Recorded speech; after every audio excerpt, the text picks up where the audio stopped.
Dans le précédent épisode, je t'ai parlé d'aspiration. Dans celui-ci, en voici un parfait exemple. Il m'a permis de reconnaître une capacité que j'avais ignorée pendant bien des années. Bien le bonjour, belle étincelle. Bienvenue dans Miroir de Femmes, le podcast épanouissant pour les femmes, les mères en quête d'évolution et de spiritualité. Je m'appelle Bénédicte. Je suis guide pour des voyages d'exploration intérieure grâce au miroir magique que le monde qui nous entoure nous offre. Je m'adresse à toi, belle femme, en recherche d'équilibre entre ton rôle de femme et de mère, toi qui désires être à l'écoute de tes véritables besoins, avec cette volonté d'y répondre en toute légitimité et sans culpabilité. Toi qui ressens l'envie de répondre à l'appel de ton âme pour grandir en conscience et vivre ta spiritualité en toute liberté au quotidien. Je vais te conter ici des histoires de la magie, de l'âme qui agit, des récits de clés qui t'ouvriront de nouvelles portes pour élargir ta vision. Prête pour le grand voyage? Alors c'est parti, abonne-toi pour que chaque épisode arrive à toi. Aujourd'hui, je vais te relater une expérience où je me suis laissée surprendre par moi-même. Il s'agit de l'histoire de 58 textes qui se sont invités à moi de manière intuitive, qui m'ont permis aussi d'évoluer grâce à un partenariat avec une amie passionnée de photos. Dans cet épisode, je vais te raconter la genèse de ces textes. Une idée qui a germé, un rêve qui est resté en suspens, ce que cela m'a permis d'explorer. Je te ferai aussi la lecture du premier texte. Je te donnerai aussi des pistes pour qu'à ton tour, si tu le souhaites, aller découvrir des parts en toi inconnues. Alors, voici l'histoire de ces textes. Ça commence le 4 janvier 2022. Je suis à Trignac, chez un ami. Je me réveille en douceur, j'entends les bruits de la rue, les oiseaux qui chantent. Je reste les yeux fermés et j'observe, j'écoute. Les ressentis aussi dans mon corps qui émergent. Voici donc dans quelles conditions sont arrivées, ou en tout cas cette expérience a démarré. Ça a duré 58 jours. 58 jours où chaque matin au réveil, j'observais ce qui se passait en moi et aussi autour de moi, et des textes sont ainsi arrivés, des mots se sont déposés que j'ai écrits. Je me suis laissée mener, je me suis autorisée à déposer des mots. Moi, la dyslexique, qui n'aimait pas écrire, qui n'aimait pas lire, je me suis laissée surprendre à écrire des textes dont j'avoue, j'ai une certaine fierté. Heureuse de m'être laissée aller à cet élan-là. Ça m'a réconciliée avec l'écriture. Et puis est arrivée une idée. Et si j'illustrais ces textes? J'ai pensé tout de suite à une amie, Nathalie Barbier, qui fait de la photo, qui aime regarder la vie, la beauté qui est là dans les petites choses de la nature. Je l'ai donc appelée et je lui ai proposé « Souhaiterais-tu illustrer mes textes ?» Elle m'a dit « Pourquoi pas ?» Je lui ai envoyé le premier texte. Elle m'a dit « Ok ». Nous avons donc décidé de ce partenariat. Le texte arrivait, je lui envoyais, et elle, dans les photos, dans sa galerie de photos, choisissait de manière intuitive,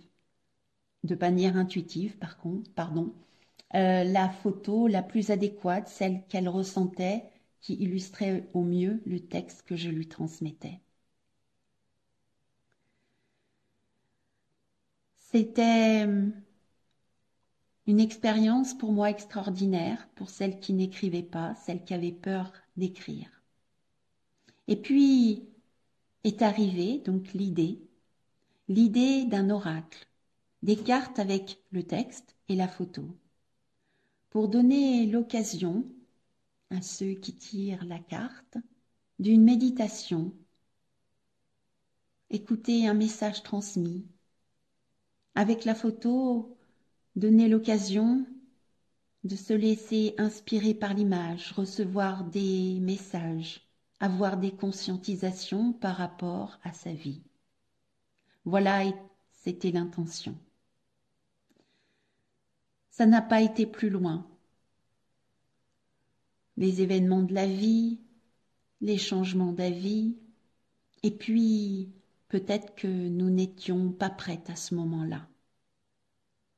Toujours est-il que ce projet, qui n'a pas abouti, s'il a besoin d'être, sera. Tout est prêt, les textes, les illustrations.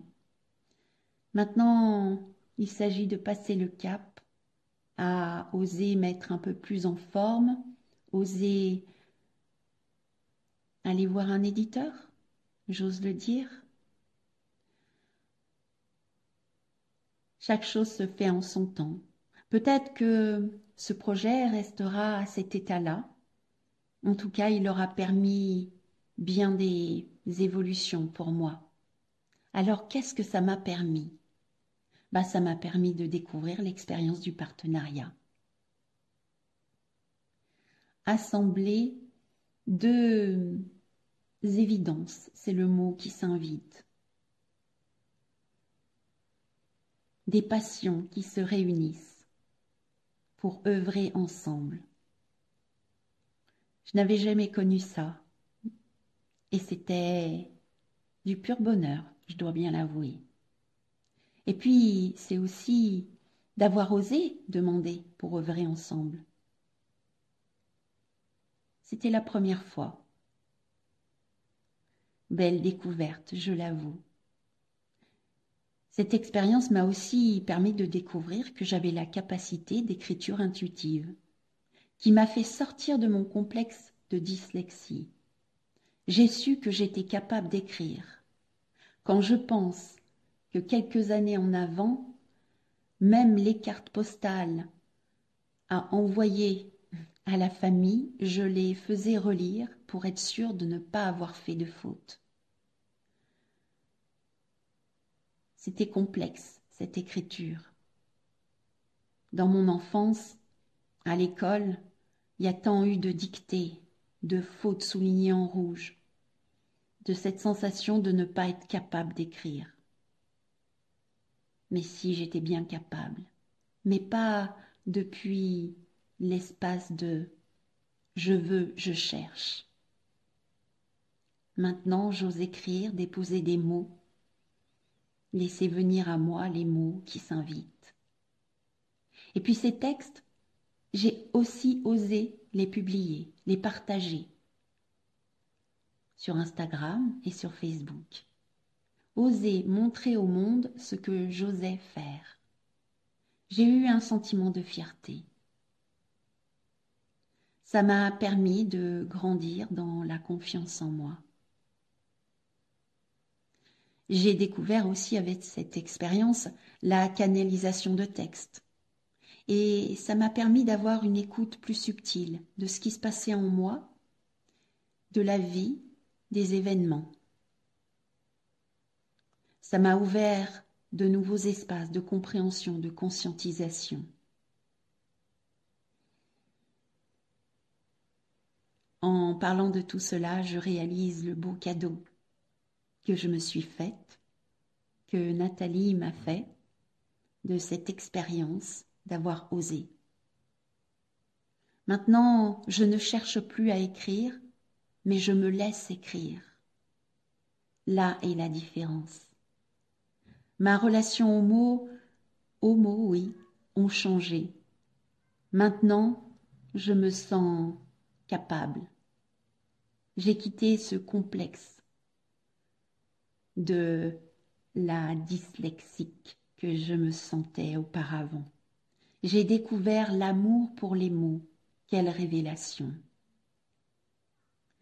C'est ainsi que je me suis laissée surprendre par moi-même, que j'ai découvert une nouvelle facette de moi que j'ai ignorée pendant bien des années. Aujourd'hui, j'ai l'envie de te lire ce premier texte. Pour que tu puisses écouter, goûter à cet univers, à mon univers, à l'univers que j'ai envie de partager avec toi. Alors, comme je te l'ai expliqué, il est arrivé à mon réveil tout en écoutant les sons de la vie qui m'auraient dérangé auparavant, je dois bien l'avouer. Je les ai vus comme des sons, ils sont devenus musique et voici donc ce qui en est ressorti. Jour 1. Écoutez la symphonie de la vie. Bruit, son, mouvement, crispation, relâchement, un tourbillon de notes. Écoutez, observer, ressentir, se fondre dans ce qui semble une incohérence. Et puis en un instant, y trouver la beauté, l'harmonie. Une pensée arrive, subrepticement, pour y apporter un silence, une respiration, un tournoiement pour rentrer dans la danse, devenir la danse. Puis de nouveau, un silence soudain, une tension regardée, un silence encore, une recherche, l'absence de mots, alors une évidence, une pause, accueillir. La vie qui scrute la vie, dans l'attente du mouvement suivant. Là, devenir paix, avec cette musique qui s'offre, avec grâce et beauté, pour être vie. Voici donc la lecture du premier texte. Pour compléter ce partage, je vais te faire la description de la photo de Nathalie qui accompagnait ce texte. La photo est de format carré, elle est plutôt sombre. Cependant, une lumière dorée éclaire la buée sur une vitre, probablement. On voit des petits points blancs qui donnent de la brillance. On voit cette lumière dorée qui éclaire sous un angle peu ordinaire avec laquelle on pourrait regarder de la buée, mais qui donne quelque chose de précieux. On voit de l'ombre et de la lumière, on voit une coulure, une trace. Il y a un endroit très blanc qui apporte une clarté particulière. On pourrait imaginer un bijou aux 1000 éclats. On y voit de l'or. Et en même temps, cet or-là est rehaussé par le noir, l'ombre. Cette photo est précieuse.